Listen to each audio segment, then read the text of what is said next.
And now, the survival show that won't survive doing circus tricks with a horse. In this episode, we begin a two-part best-of series for ITRH. Howdy and welcome to the Rabbit Hole's Urban Survival Podcast. This is episode number 298. I'm your host, Aaron, and you are in the rabbit hole. Safe and sound.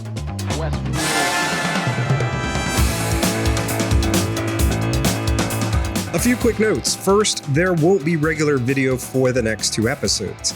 This is sort of related to why the show went off schedule recently. The short answer is this: I managed a full, because I go big, a full rupture of my Achilles tendon, sprained an ankle, and sprained my big toe for good measure. Didn't want to leave the little guy out. At the time of this recording, I'm about to have surgery to reattach the Achilles. This should return my foot to a not-so-floppy state and back to working as per the original design specifications. The final episode of this podcast, episode number 300, will be back to normal audio and video quality. That brings up an important point if you're new here. There are only a few episodes left of this podcast. If you are just now tuning in, be sure to listen to the WTF is happening to ITRH episode. It will be linked in the show notes. Again, if you don't know what's going on, check out the WTF is happening to ITRH episode. The link, again, will be in the description section of YouTube and in the podcast show notes. Next up, let's talk about what we're about to listen to. I was thinking about what I wanted the last two regular episodes of ITRH to be. And I thought it would be fun to do a stroll through all the episodes. It was a lot to kind of go through all of that stuff. And funny because I had to do it in like double speed, so all of us sounded like chipmunks for years. Obviously, we can't re-listen to everything, but these are supposed to be like one of three things. They illustrate an important moment or pivot point in the show, or they're one of the most memorable moments, or for myself or for listeners, when they mentioned it. With all that out of the way, let's start at the very beginning with episode 0.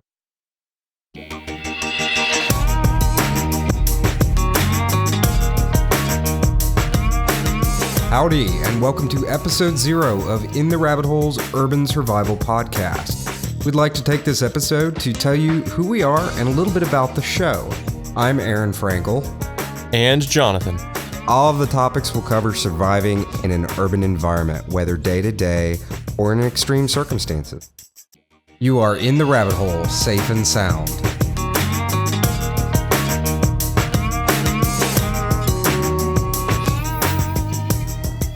Episode 0, right off the back. This is our very first episode. We're going to make mistakes. We're going to trip over our own tongues.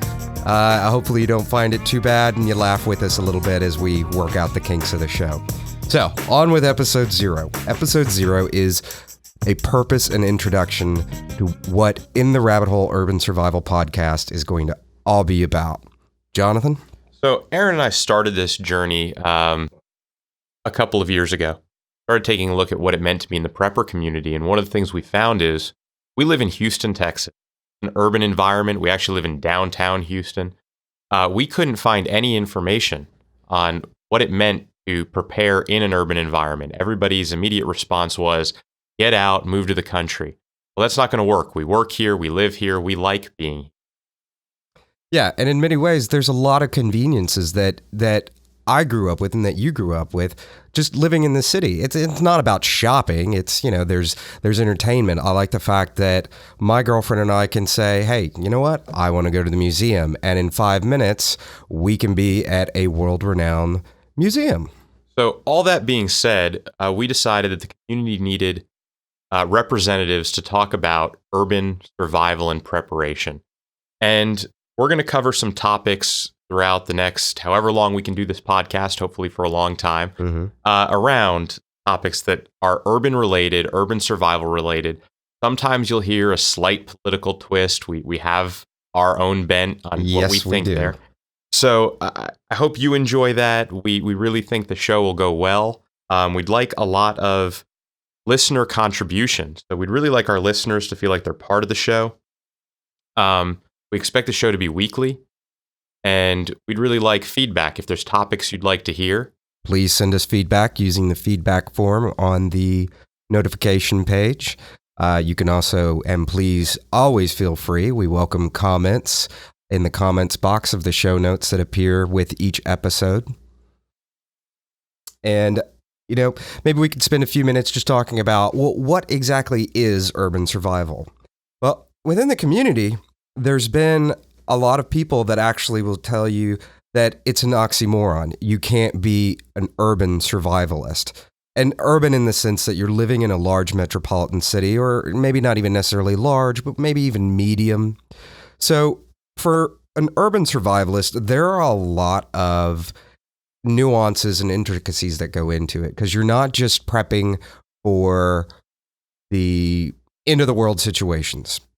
You're prepping for natural disasters. Let's face it, when natural disasters hit, they seem to always hit the cities. We take New Orleans.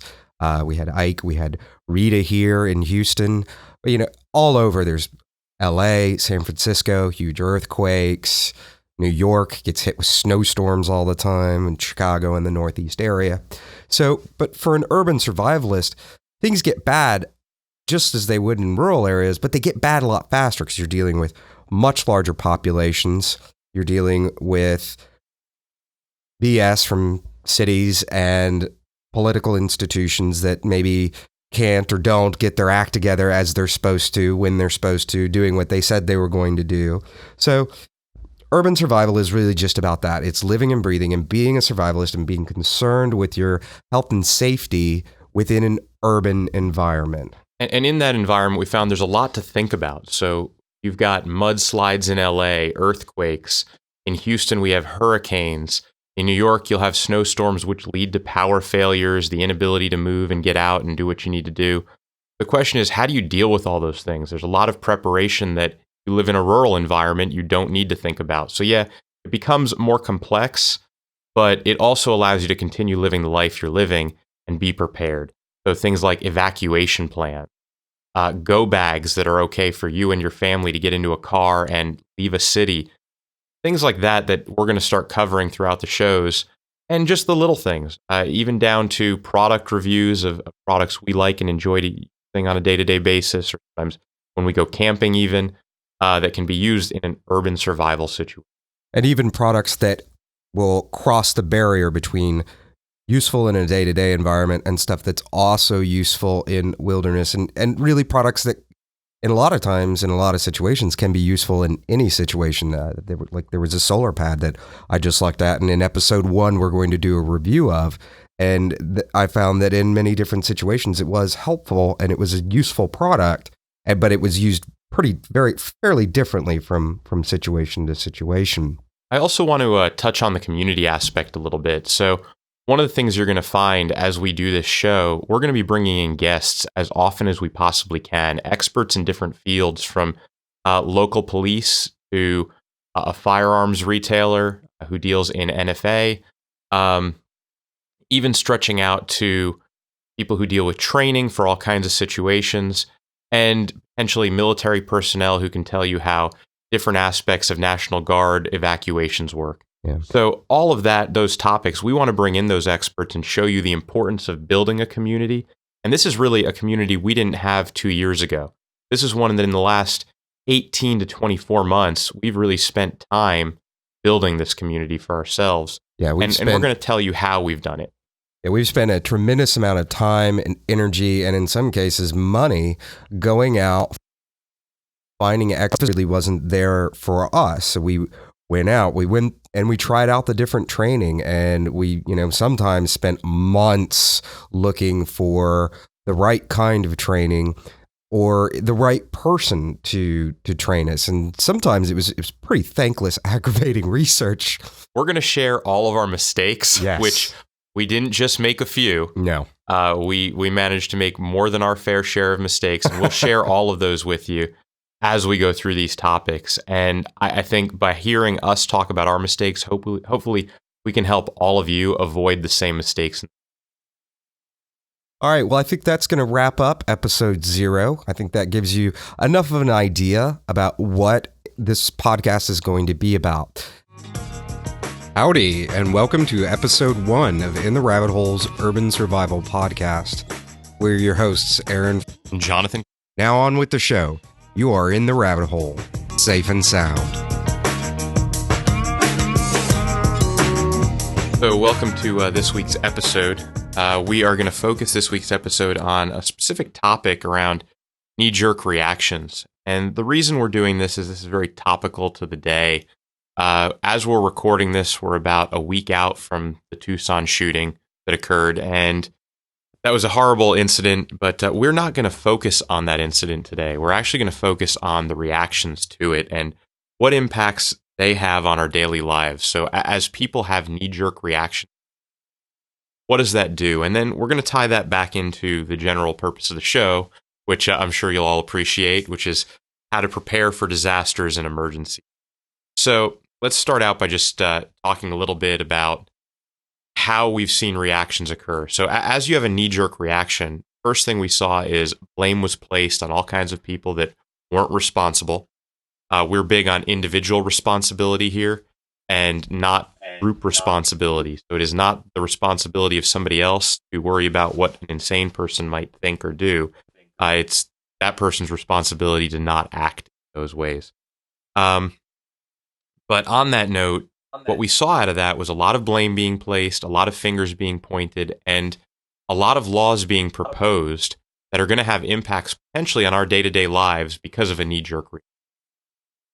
Yeah, and it was mostly, all I could see were politicians jumping in, trying to get their face in front of a camera, trying to get their voice over the airwaves, and not really things that mattered, and not coming up with well-thought-out solutions. And just to give you an example of how silly some of these things were is, one of the proposals is to actually pass a law that doesn't allow even somebody with a concealed handgun license. In Texas, that requires us to go through a federal background check and everything. But even those people, those of us with a CHL, they're trying to pass a law that will prevent us from carrying a firearm within 1,000 feet of a public official.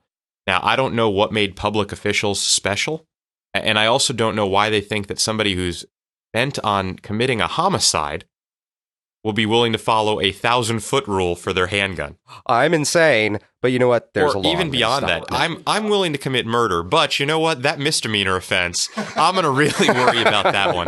That whole 1,000-foot rule. I mean, I wanted to kill the guy, but now I have to do it from 1,000 feet away. Wow, that's going to be rough. Yeah. So it's those kinds of knee-jerk reactions that lead to what I would call silly responses. And the reason we wanted to bring that up is when we talked in episode 0 about making a lot of mistakes that we'd like to really help you avoid, some of those mistakes were around knee-jerk reactions.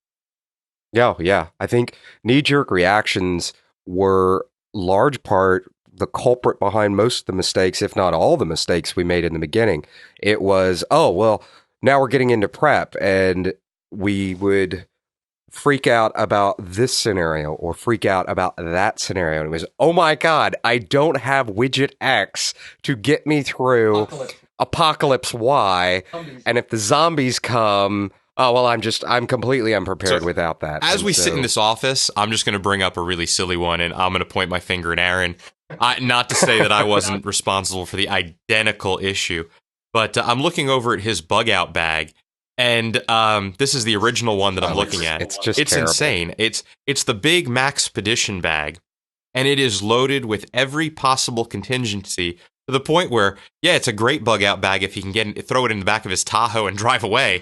But if he ever has to remove it from the Tahoe, put it on his back and walk, it's going to be difficult. And he's not exactly a non-athletic person, but this bag's ridiculous. And that was a knee-jerk reaction. It was I need a bug out bag, and not only am I going to build one, but I'm going to build the biggest, baddest bug out bag, and it's going to cover every possible contingency rather than the most likely scenario.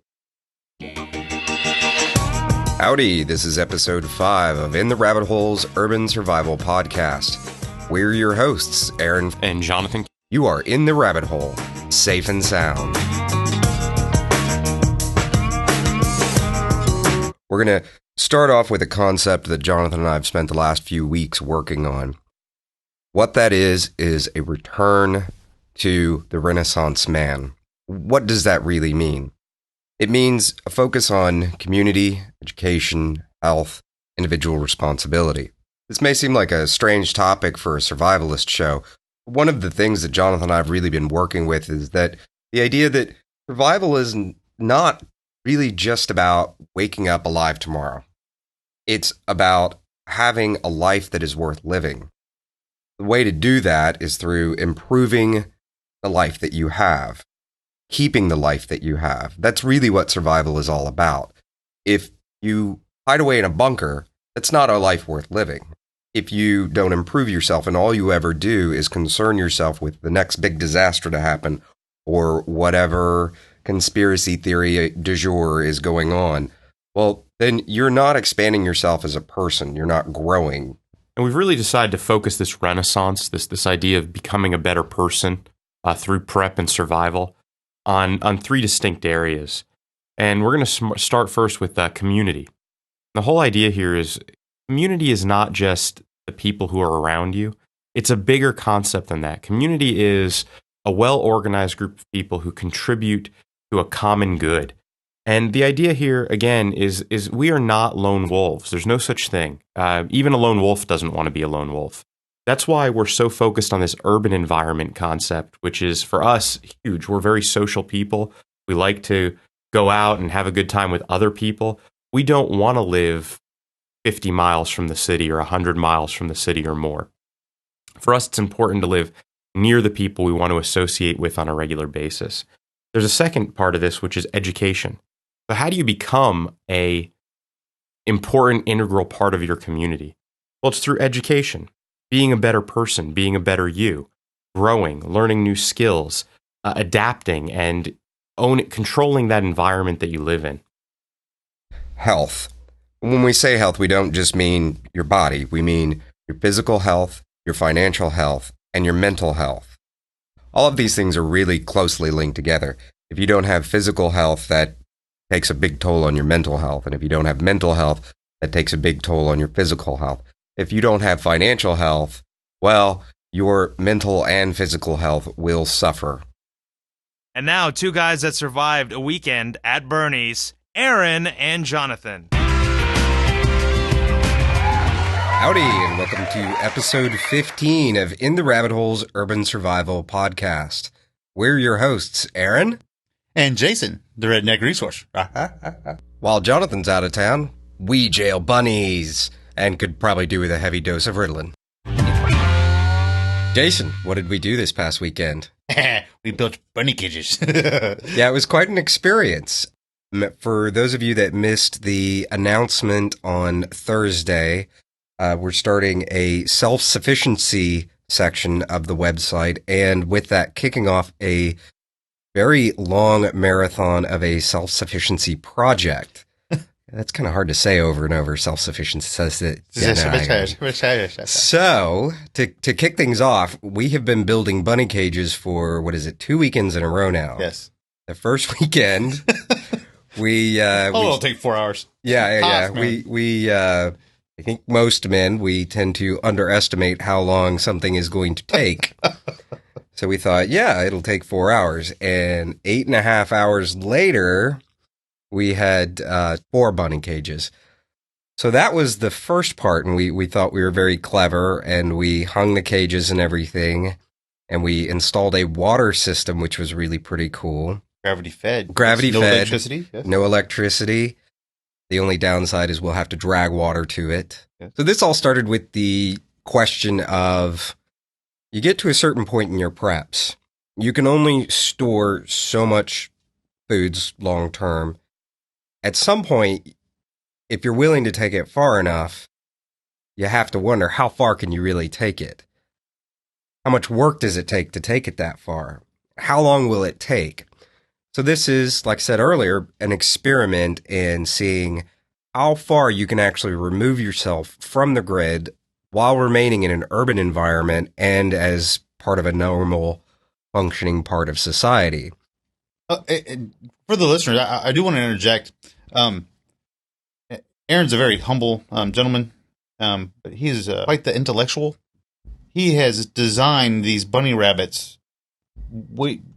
Forget a giant German rabbit or whatever. We can put in small horses in these cages that are suspended by whatever gauge that is, chains from a steel welded enclosure with 100-pound carabiners attached to that. Anyways, he's a very thorough, very intelligent man and can build quite interesting.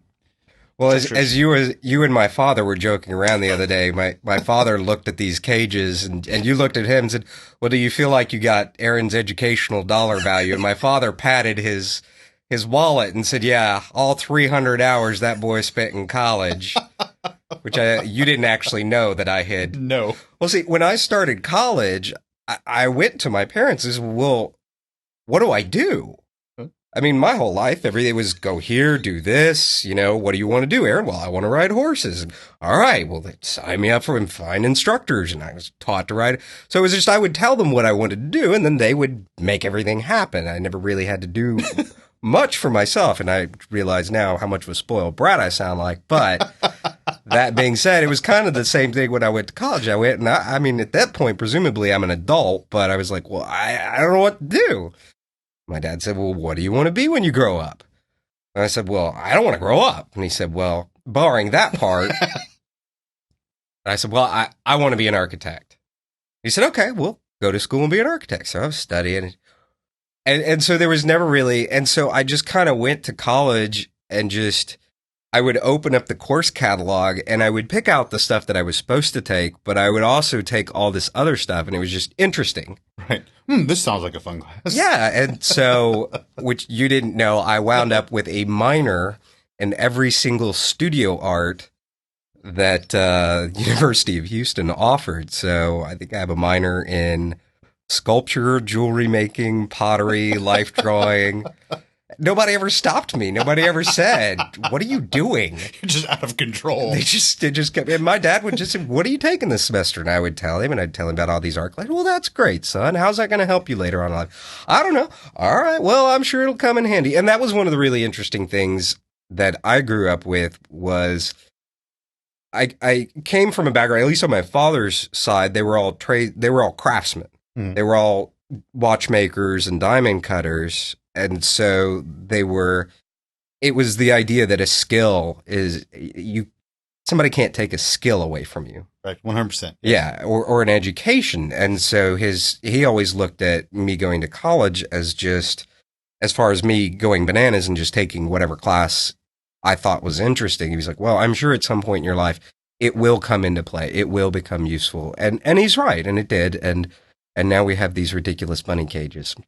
But that makes a good point. That it's that premise of the whole preparedness thing. Mm-hmm. Wrapping this back into the storyline there. For those listeners, when Jason and I get together, we will get off on wild tangents. So if today runs long and you're like, what are these two morons talking about? Bear with us a little bit. And now, two guys that survived through an entire Maury Povich marathon, Aaron and Jonathan. Howdy, and welcome to episode 18 of In the Rabbit Hole's Urban Survival Podcast. We're your hosts, Aaron and Jonathan. We have Ron Davis in the studio today, host of Confessions of an EMS Newbie podcast. Also, host of Photographer and Model podcast. And I gotta say, I'm very disappointed you brought no models today, Ron. I didn't know. I would have totally found a model to bring. We're looking for In the Rabbit Hole bunnies. So that would yeah. There you go. For future reference, even though it's not a video show, feel free to bring models to demonstrate any of the techniques you want to talk about. I've been working on trying to do some EMS related photography stuff, but I haven't really figured out how exactly to make that work with the models. You have 5 sayings that you've brought for us today. And these are some sayings that we have in EMS. And number 1 is, and I like this, it's just a good rule in general. If it's wet or sticky and not yours, don't touch it. Can you expand upon that? That is one when you're studying to be an EMT at any level, you have to do these skills, which are scenarios. And the first thing that you have in every one of those skills, doesn't matter which skill it is BSI, which is body substance isolation. 20 episodes. You promised me cocaine. And now, two guys who survived a survival podcast for 20 episodes, Aaron and Jonathan. Howdy, and welcome to episode 20 of In the Rabbit Hole's Urban Survival Podcast. We're your hosts, Aaron And Jonathan. In today's episode, Ron Davis is back with 5 medical myths your mama might have told you. You are in the rabbit hole, safe and sound. Howdy, Ron, and welcome back to In the Rabbit Hole. It's fantastic to have you again. It's good to be back. You've brought us some medical myths based on something stupid I said in a podcast a while back. Yeah, you mentioned something, and I thought, why is he doing that? You mentioned you were talking about storing stuff, and you mentioned that you were storing hydrogen peroxide. Mm-hmm. And I'm like, why is he storing hydrogen peroxide? And I bet I know why he's storing hydrogen peroxide. So when I met you, I was like, so why are you storing hydrogen peroxide? And then I started wondering, how much hydrogen peroxide, being, a prepper, how much do you have? Fortunately, I am going to say it's probably a lot more than I would ever need. But it's nothing crazy. It's only like Maybe 10 gallons. 10 gallons. Maybe a little more. Know. Enough to run a car, rent cars. Of course, as you pointed out to us, it's enough to take an awful lot of blood off of an awful lot of clothing. Yes. And that was one of the things. And actually, this myth was something I didn't really know either. I didn't really think he used hydrogen peroxide to clean wounds, per se. But I didn't think there was any reason not to. And then an email went out from the medical director of the service I work with, and he said, the only thing we use hydrogen peroxide for on the ambulance is to clean blood out of clothing. Here's two guys that slept underwater to pick up mermaids, Aaron and Jonathan. Howdy, and welcome to episode 30 of In the Rabbit Hole's Urban Survival Podcast. We're your hosts, Aaron And Jonathan. In today's episode, we become responsible? Never! We've mentioned in passing, and not so much passing, the idea of personal responsibility. I know Aaron and I find that concept to be probably of the utmost importance. It's the cornerstone of everything in the rabbit hole belief system that we've developed. It is the force behind survival chi. Yeah, so Here's two guys that will lead the roving hordes, Aaron and Jonathan. Howdy, and welcome to episode 50 of In the Rabbit Hole's Urban Survival Podcast. In today's show, we help you prepare for 2012. We're your hosts, Aaron and Jonathan. And you are in the rabbit hole, safe and sound.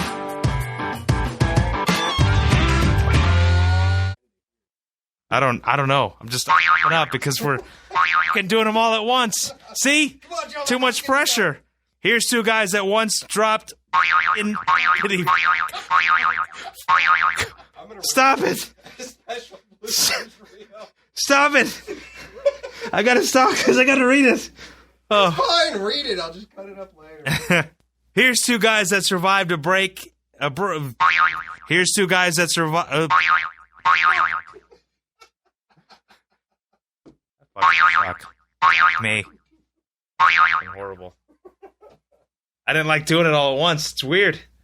Some say these two once survived a tornado with just a paperclip and a teaspoon of water. Aaron and Jonathan. Howdy, and welcome to episode 51 and the 1-year anniversary episode for In the Rabbit Hole's Urban Survival Podcast. And you are in the rabbit hole. 1 year, safe and sound.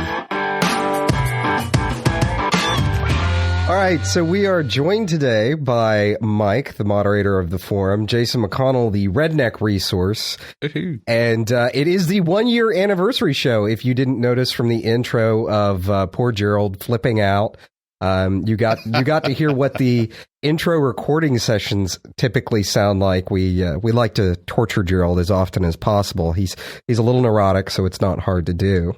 And no, he does not breathe. That's just a given. He doesn't breathe. He just that's what he sounds like all the time. Yeah, Mike, welcome aboard. We've talked for a long time about getting you on the show, and here we finally are, and you're in your pajamas. That's awesome, man. PJs, man. It's the best way to meet people. I said this off the air, and I'm going to repeat it now. I'm really glad we don't have video. Well, now there is a story where Jonathan and I and a group of friends actually did go out bar hopping in our pajamas one night. That's a story for another day. So, Mike, you've been up to some really cool stuff this year. Let's start with the mags. Tell us, what are those? All right. MAG, Mutual Assistance Group.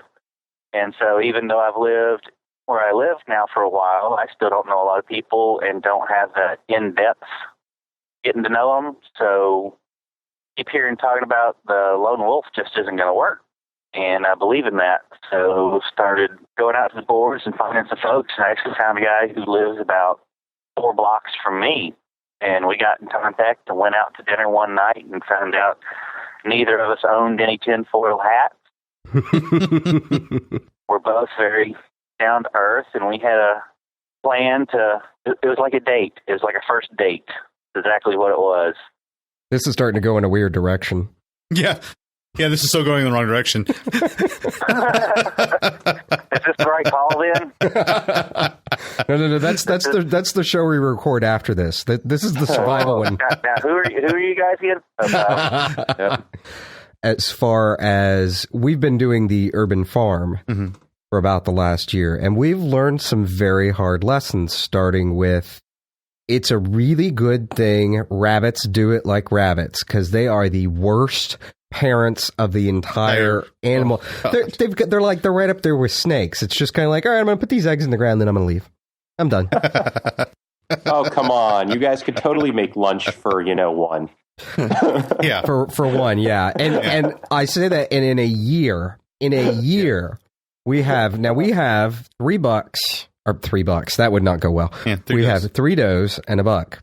We were expecting to have quite a bit more now. And Jason, I'll let you tell the punchline of how many rabbits do we have now? All right, so we got 2 extras now. Still have basically the exact same amount that we started off with a year ago. Only 2 additional bunnies, and of course they're still young, so our fingers are still crossed on those. Yeah, we were planning on having roughly about 20 to 30 by this point of breeders. Yeah, of breeding rabbits. And that kind of ties back to where this conversation kind of got started with. In a prepper situation, everyone talks about, oh, we'll just raise some rabbits or we'll have some chickens. Well, no, it's not that easy. Yeah. Aaron, it only got weird when you started looking up whether or not you had summer chickens. Right? So, it's those little stupid things that you don't pick up from a book, that a book, any of the issues that we've run into, the issues weren't in books. Right. We've run into all kinds of random stuff. And it all comes back to, growing your own food is not as easy as what, you read the book and you're thinking, oh, you just throw some chickens out there and throw some feed down and you're good to go. Well, no, it's not. In all reality, we would have starved to death if we were trying to rely on us. That was a regular joke. If something had happened already, we would be so screwed. Yeah. And 2, farming ain't easy. No, farming is not easy. And I mean, yeah. Guys, I don't think anyone ever said it was, though. No, but I mean, I think there's a difference between thinking something's easy. Right.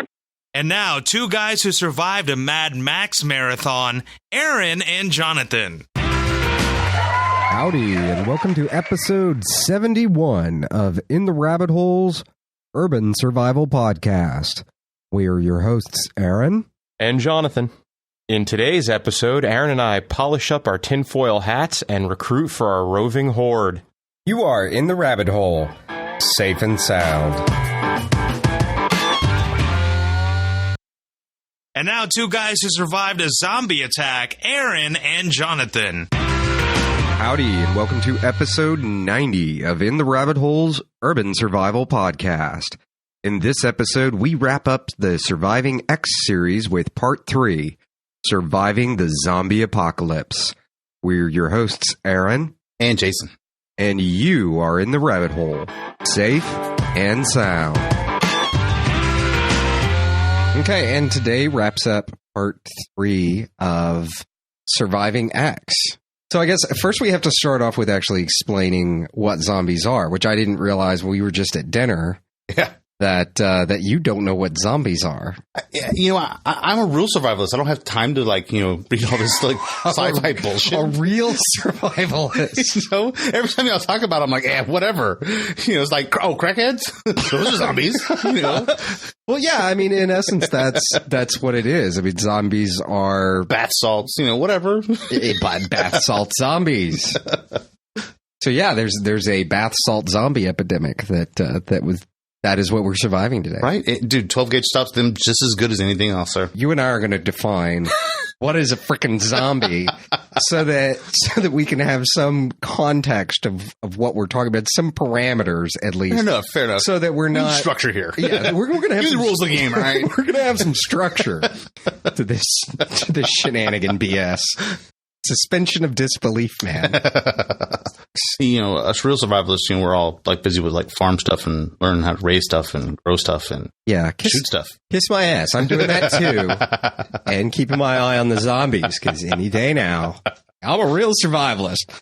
I'm out there, doing strange things to the bunnies, giving them a bloody nose like you gave the rabbit a bloody nose today, by the way. He wouldn't listen. Don't play with my food. Damn it. You know what it reminded me of is when you're a kid at the circus and they have that big giant steel globe and they put motorcycles inside of it and the motorcycles get and so it's going 90 miles an hour and it's driving on the side and it's driving on the top and then it's driving on. That's what that rabbit was like. I'm looking over. I'm like, how did the rabbit get on the ceiling of that cage? Holy crap, the rabbit's on the side of the cage. It's like Spider Bunny. I got my sea legs. I'm a sea bunny because I'm a member of the In the Rabbit Hole Roving Horde Armada. And then I was like, oh, rabbit's got a bloody nose. Jason's been beating up the rabbits again because he's a serious survivalist. And I know we're bouncing around a little bit, but this is meant to be kind of off the cuff.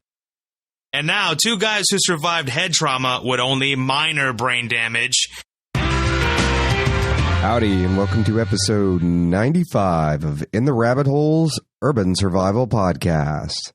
In this episode, we have a bunny bar mitzvah on the farm update, and Jason and I bug out to East Texas in a few years.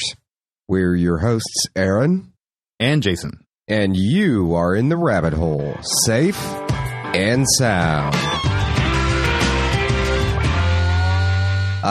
What are we going to do today? We've got a new project you and I are working on that we're going to spend I think the show's basically going to be separated into 3 parts today. And the first part is going to be the farm update. Of course. And the last 2/3 of the show is going to be an interesting new project that we're working on. And I'm going to leave it a secret. First, let's give a farm update. We got babies. We got a lot of babies. A strange place that we're at with the farm. We're kind of running out of room all of a sudden. And that's the funny thing with rabbits. And I guess to back up for a second, so we lost 2 batches.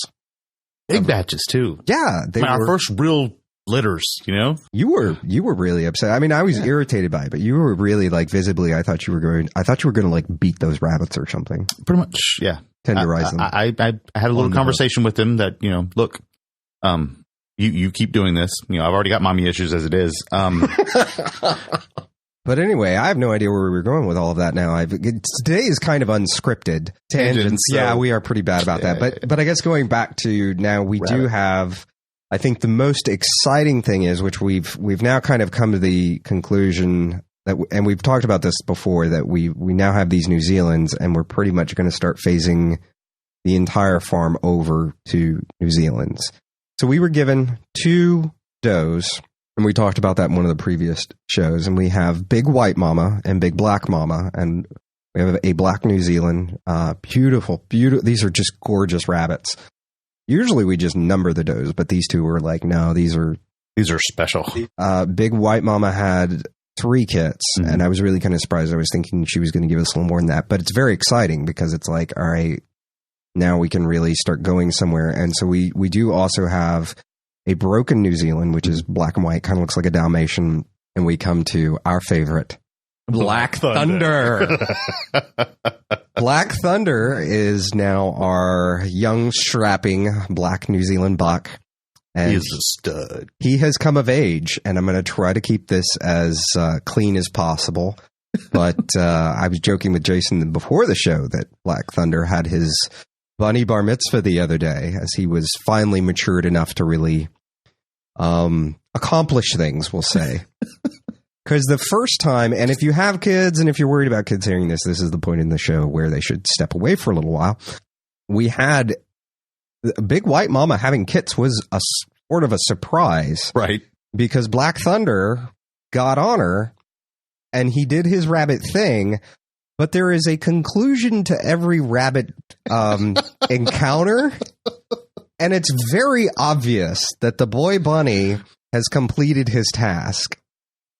And it is almost impossible to watch the process. It's a quick process. You got to pay attention.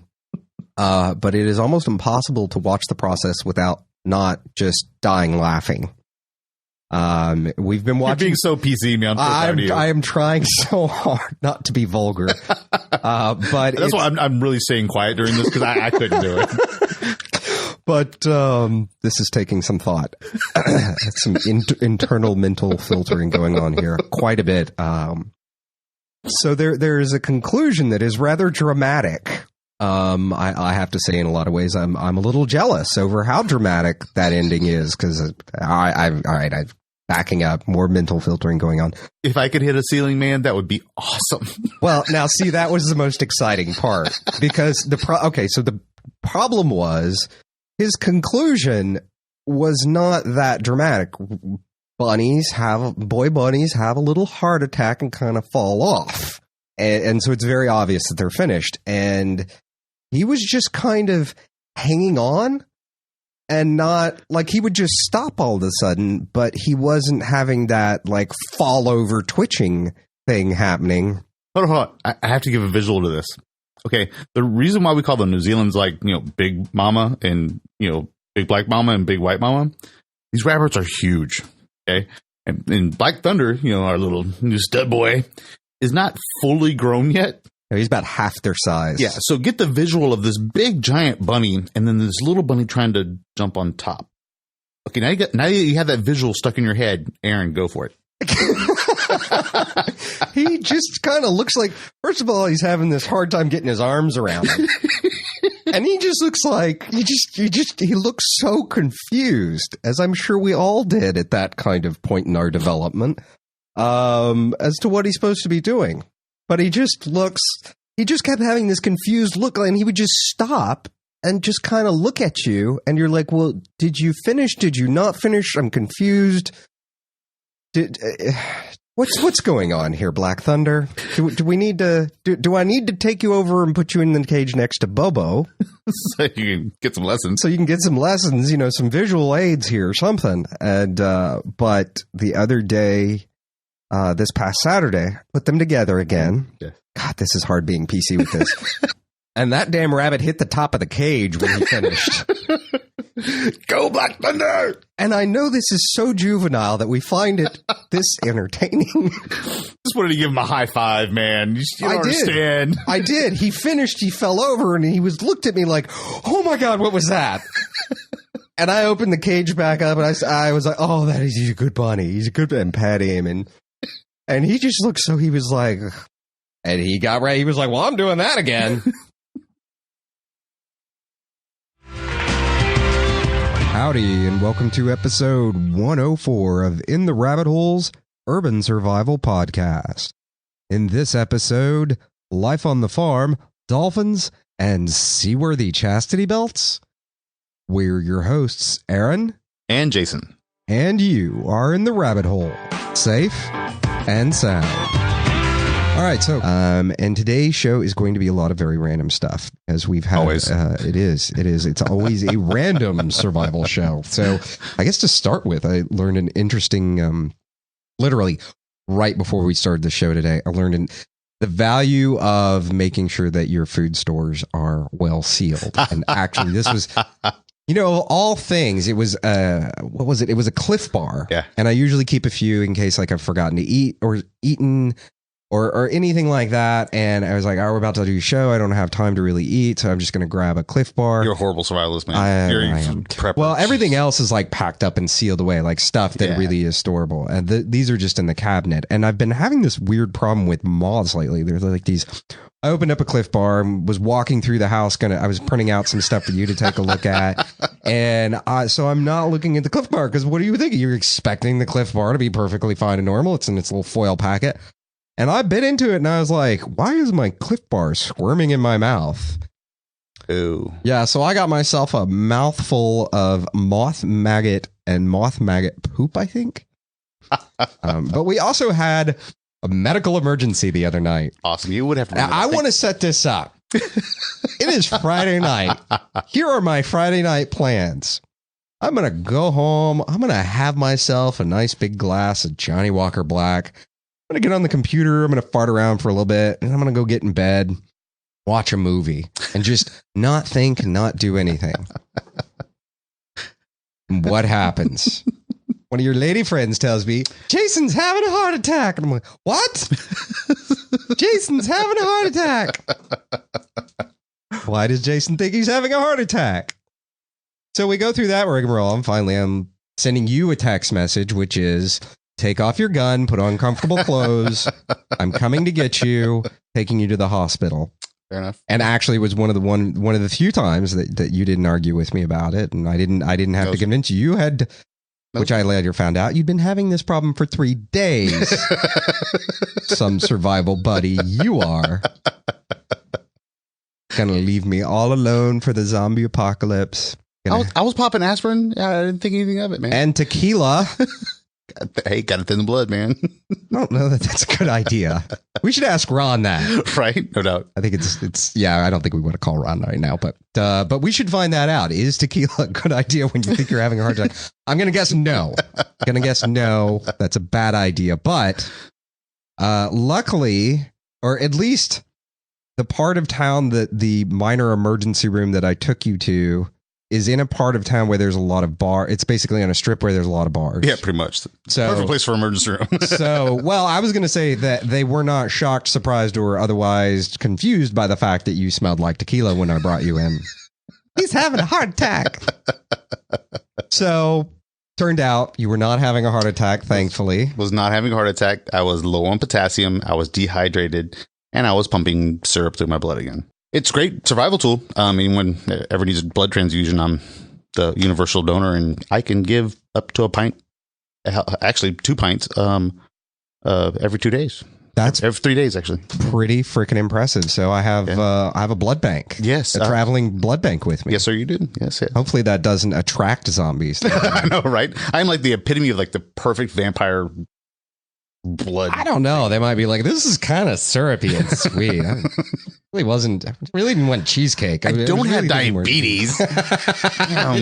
You can tell after I've given blood because all of a sudden I'm like crazy hyper. Yes, you came out and were jumping up and down and talking to the woman behind the counter and having a good time and getting her number and doing all kinds of stuff. And Jade, like, is he really over there getting her? I don't know. Don't involve me in y'all's drama. This is not what I had planned for my Friday night. Yeah, man. Sorry about that. And so I guess to move on to our other skills that we've been acquiring. Skills, sir. Skills. Yes. Sailor.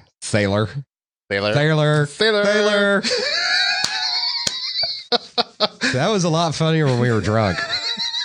Which, you can't go sailing and not drink. No, we've definitely found that out. Well, you certainly couldn't. You and Tim, like... Woo, yeah. Me and bottles of rum. I mean, if we're going to have a roving horde armada of rabbit-holing pirates, I guess we got to drink rum. Drunk sailors, man. Y'all were drunk. I don't know how y'all didn't fall in the water. I don't know either. Now, the idea was just, I wanted to get back and sail. I did a little sailing when I was a kid, and I've always really wanted to sail. And of course, from a, I guess, more extreme end of survivalism, that's one of the few modes of transportation that really, for the most part, doesn't require much fuel. And, you get on a sailboat, and as long as the boat is big enough to handle blue water, you're pretty much go wherever you want. Yeah. Now, I did learn some interesting things. I'm not going to discuss too much of it today because I don't know how much of it was fact and how much of it was, oh, yeah, all you're going to need is a goat and pulley. But I did hear from my other co-host, Jonathan, who knows a guy. And we were talking when I was in Austin last, and we were talking about, I'm thinking about doing this crazy thing. Because one of the things I've been thinking about with a boat is, I'm single and I got no real reason to have a house. Right. And as long as I'm single and have no reason to have a house, if I'm going to do something crazy, like, I don't know, go live on a sailboat, now is the time to do it. Right. And that's kind of one of the other things that... See, what the listeners really want to know is, when the hell's the flag coming out? You mean the rabbit hole flag? The rabbit hole Jolly Roger? Yes, dude, we've got to fly our flag. I'm telling you. When the zombies arise, because I don't want, I don't want to get shot. I don't want somebody to think I'm, a pirate. A fun pirate. I'm not that kind of pirate. I don't know. Maybe we'll have to use colorful. No, that'll give them the wrong idea what kind of pirate it is. Yeah. But rainbow bunnies. Hello. Hey, we're cool. If you got a rainbow bunny boat, that's cool. Just that's just not my boat. Just not my thing. Cool with it. Whatever. I have no problem with it. I'm just not flying that flag. I'll fly it. It's okay. You're gonna need your own boat. Anyway, moving on. I also learned what a giant pain in the ass it is to try to learn knot tying from a book. You would be amazed at how many of those things where you're looking at it and you're like, God, I know I'm not an idiot. And you're looking at it, and then you figure out whoever the idiot was that edited that book misnumbered the pictures. You're like, how do you get from that to that, back to that, and over here? That's why I'm like, I'm tied up in the thing along with it. That was another conversation we were having on the boat. Were tactical floaties and dolphin rape. Rape. Oh God, we keep forgetting about that. I think actually tactical floaties, which do really exist for those that were never in the Navy or Marines, tactical floaties do actually exist. And instead of having cute little flowers on them, they're just black. That's if you paint it black, it's tactical. Who was I? I was having dinner with somebody the week before that. And I don't even know where this came from, but she starts talking. We were talking about Costa Rica. And she visits Costa Rica a lot. We were talking about it. And I was like, yeah, I've always wanted to go. I'm thinking about going in the next year or something. I hear it's a cool place to... We started talking about surfing. Because I was asking, I was like, how's the surfing there? And she's like, oh, yeah, it's really... She goes, but you got to watch out for the dolphins. I was like, what are you talking about? She's like, no, seriously, you got to watch out for the dolphins. I was like, what are you talking about? People swim with the dolphins all the time. She's like, no. Like, she was like, really, like, started to look kind of traumatized. And she's like, you have to watch out for the dolphins because they're extremely efficient hunters. So they don't have much else to do with their time except play. And they try to rape everything they can. I was like, you're putting me on. She's like, no, I swear to God. She's like, pull out your phone and YouTube dolphin rape. Like, I'm eating. I am not Googling it. I did Google it later. It was not cool. Dolphins are dirty little bastards. Talking about the dolphins. And she's like, we could swim with the dolphins. I'm like, no. Have you seen YouTube? Dolphin rape. And there's like 6 of them. That's like dolphin gang rape. And now it's become a total thing of dolphin rape. So if you're going to go sailing, that is why you need a sailing chastity belt. Because those dolphins are dirty little bastards. Howdy, and welcome to episode 108 of In the Rabbit Holes Urban Survival Podcast. In this episode, a girl schools Jason and I on survival. Because we are here with the Ginger from the forum and Alana Barfield in real life. So, and you're going to be joining us for at least one more episode for sure, because, well, there's stuff we can't say about you just yet, but it's actually pretty exciting. And once we can actually talk about it, everyone will understand when I say this woman would kick Jason and my butt combined in the woods all day long.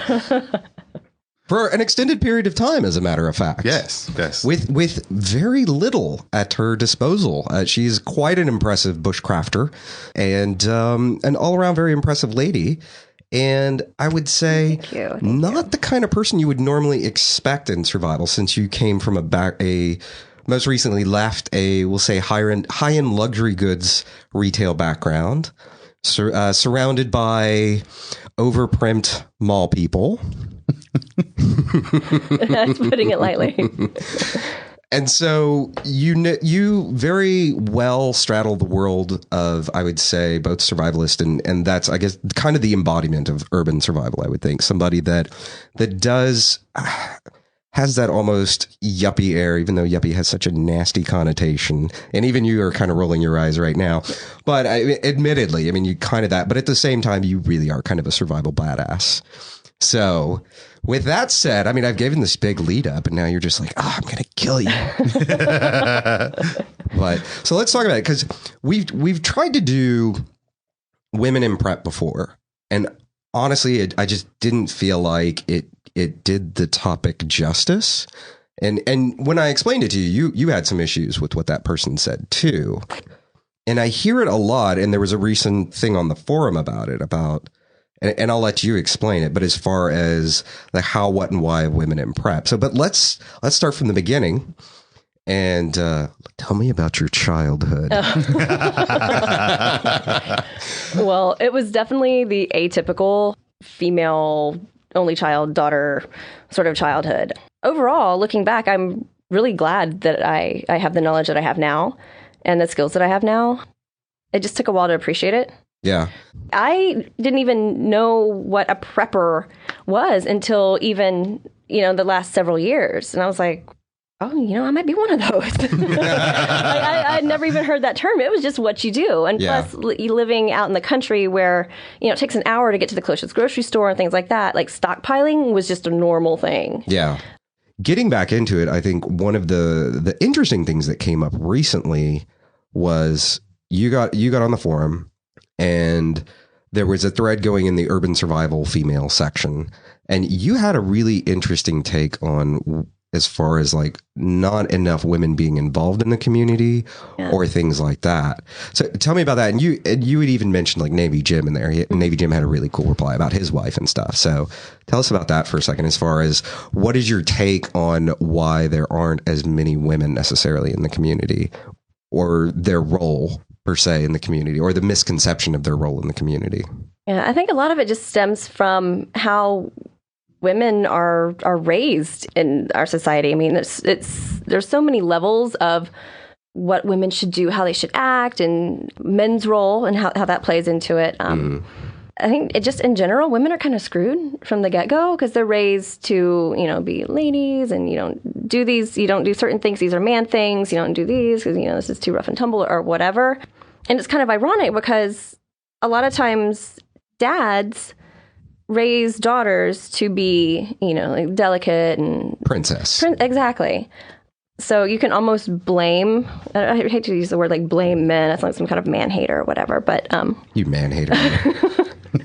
But like men raise daughters to be dependent in a way on men, and it's just ironic that I was raised to be independent and self-sufficient, but also influenced by a man at the same time. So it really could go either direction. But I just think the majority of women take it for granted that a man is going to come to their rescue in a time of crisis, whether it's their dad, their husband, their brother, whatever. Mm-hmm. And that's, sure, maybe it's an inherent part of how men and women are wired, but in a situation, that doesn't matter. And that's just one of those bases I think would need to be covered. And it's a shame that more women don't take responsibility for their own survival. Mm-hmm. And even women that are, coupled up in a relationship or something like that, they'll always default to the man, just taking for granted that he's always going to be there. Howdy, and welcome to episode 113 of In the Rabbit Holes Urban Survival Podcast. In this episode, we're joined by James Price, gonna tell it like it really is, punch us in our bags, and throw a bottle of pee out the window as we ride crazy through the third world country. All right, very special guest for you guys today, and we worked a long time to get this together, and welcome to the show, James Price. How you doing, Aaron? It's great to be on the show. I've been a listener for a while since we started talking, I guess, over a year ago. Yeah. And even though I called in late because I messed up the time changes again, here, Bangkok. One of the big things I wanted to bring you on the show today, which was to talk about the application and real world stuff versus hypothesis and books and things like that from a guy like yourself who's actually been there, actually done it, actually seen it. So to start off, what do you think are the most commonly held kind of misconceptions? I mean, we can get past the BS bravado that we see on survival forums and all this other stuff, but as far as most commonly held misconceptions where it's just flat out wrong or just not quite right when people talk about it, even, people like myself or whoever who haven't been in third world hellholes like you have. Mm-hmm. Well, one of my biggest kind of pet peeves is the bug out bag, which has kind of been regurgitated for some time now on the internet. Where I am now in Bangkok, and, there may be a coup here any day, actually, at this time, I absolutely have a bug out bag. But in the States, where nobody's going to abandon their home in the States, everyone talking about there very rarely is something that happens in such a furiously fast manner where you have seconds to leave your home in the United States. On very rare occasion, outside of, like, say, in Japan when the nuclear plant went down where people had to leave suddenly, I don't see many situations where somebody in the States would have to bug out in 3 seconds. I don't see that happening. Nobody's going to leave their home. There's an emotional connection with you and your home. And even if the whole neighborhood is burning down, there are very few people who are willing to leave their home, abandon their home in any situation unless they're forced to. Most people will bug in, and I think bugging in seems to be a subject rarely or not mentioned as much as it should be. Mm-hmm. Because that's always been my plan in the States. I will bug in. I will stay in my home. Everyone has children, elderly family, parents, things like that. Going out in the open is the absolute last thing you want to do. And the other thing is I see a lot of people putting massive amounts of money into their bug out bags, yet not having enough money to live off of if they're laid off of work for a month. Mm-hmm. One of the absolute biggest things which are never or rarely spoken about is financial security in urban survival. It's the same thing as, like, if a mob comes to your house and kicks you out, if you lose your job and you can't pay your rent, mob's going to come over to your house and kick you out. And people, a lot of people in the survival community have a mentality where they are saying, I'll just trade guns and gold later. Well, that's not realistic. I heard people saying the exact same thing in the 80s, and it never happened. And I have doubts. When people ask me, said, what is the thing I need to do to prepare myself for any event? I always tell them, have 6 months of living expenses on hand. That's the most important thing. Money has always been, for any survival situation, if you look at any coup, any government going down, any natural disaster, those with a little bit of money in their pocket do fine. So I think money is really, really one of the important things. I know a lot of people because I'm working class myself, I'm blue collar, and there's always been that mentality of the rich are evil and money's not important, and which is kind of tossed around a lot, which is not accurate at all. Money, of course, is important because it encompasses all aspects of our life. But a lot of guys kind of go on the bandwagon of, we're just regular guys and those are them and we are who we are. So they try to physically prepare for things, not really financially prepare for things like they should. Sure. And one thing people misunderstand, I'm not telling you not to. That's the other thing. I'm just saying that it's not necessary. There are other priorities that you should put ahead of spending $500 on a bug out bag. Mm-hmm. Show notes, links, and other tasty resources from this episode can be found by going to intherabbithole.com/E298. If you're watching this on YouTube, just look in the description section below this video. And speaking of YouTube, if you're watching this on YouTube, be sure to do all that YouTube stuff. Throw us a like, subscribe, and slap that bell around because bananas are yellow and I'm already medicated.